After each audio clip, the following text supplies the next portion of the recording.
Il y a un protocole à suivre pour te rencontrer, Seigneur, Maître du monde, Roi des rois. Dans cette attente te de te retrouver dans ton royaume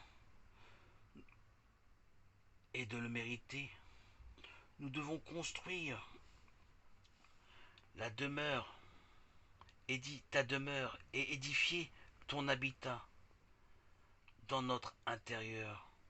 Le décorer de belles paroles, d'exhortation, de réflexion, de prière et embellir notre structure interne.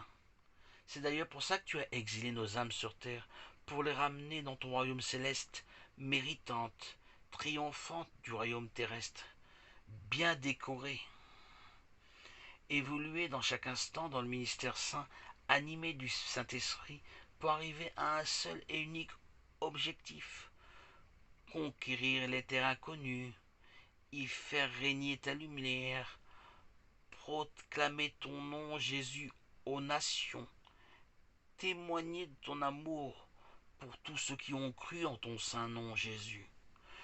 Une fois ces protocoles établis, nous nous devons de nous épanouir, de faire découvrir tes trésors de sagesse pour permettre à d'autres âmes de s'épanouir dans les valeurs solides qui nous construisent maintenant, nous, de l'intérieur. Nous sommes tes témoins, tes relais, tes messagers de la bonne nouvelle. Nous sommes tes instruments. Notre réjouissance est de demeurer en toi. Nous savons bien que tu es justice, douceur, amour. Nous nous appuyons sur ta miséricorde. Nous proclamons ton aide, ton soutien pour ceux qui s'abritent sous tes ailes. Nous témoignons de ton rôle pour fortifier notre identité, nous consolider, nous édifier de ta présence. Tu as tracé des sentiers, des sillons hospitaliers dans nos cœurs. Tu les ensemences, les irrigues, pour qu'ils arrivent à maturité. Nos cœurs sont forts, fidèles, joyeux, muselés pour ne pas céder à nos mauvais penchants, et libérés pour chanter tes louanges. Les convoitises ne dominent plus notre corps.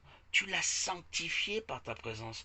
T'appartenir, c'est être enraciné dans la vérité, dans l'esprit du Père, dans l'harmonisation, dans la révélation de ton unité qui nous communique la parole, la connaissance, l'intelligence sans cesse renouvelée en nous. Tu nous as unifiés, établis, recentrés pour proclamer ta louange.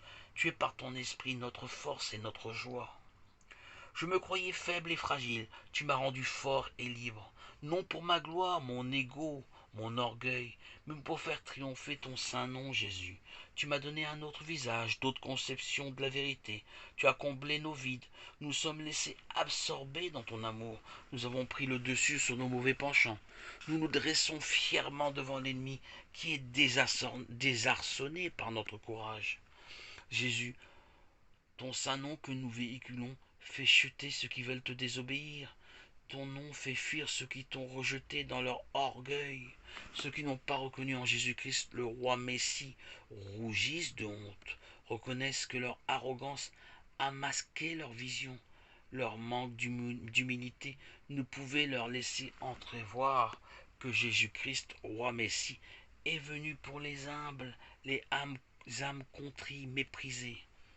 Jésus est la représentation, l'image, la ressemblance fidèle du Père, Abba, Akadosh Baruch pour son humanité, le Très-Haut, le Très-Saint béni. Quelle tristesse pour ceux qui ont été aveugles à ton message d'amour, sourds à la parole.